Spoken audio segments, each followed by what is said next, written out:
পিছুৱাই দিয়াৰ কাৰণে গ্ৰামাঞ্চলৰ যিটো উন্নয়ন আৰু উন্নয়নৰ কাৰণে আবণ্টিত ধন অব্যৱহৃত হৈ পৰি আছে।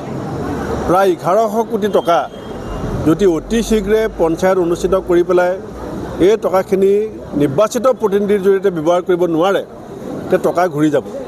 কাৰণ সেই টকাখিনি দিওঁতে চৰ্ত আছে যে কেৱল পঞ্চায়তৰ নিৰ্বাচিত প্ৰতিনিধিয়ে সেই প্ৰায় 1100 কোটি টকা খৰচ কৰিব পাৰিব।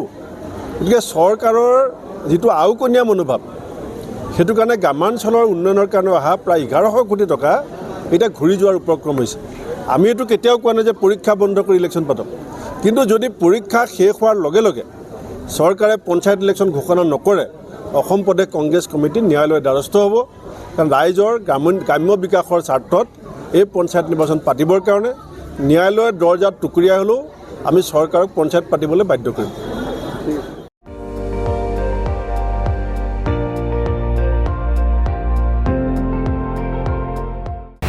আপুনি চাই আছে ND24, সৰ্বশ্ৰেষ্ঠ নহয় সৰ্বোত্তমৰ দৌৰত।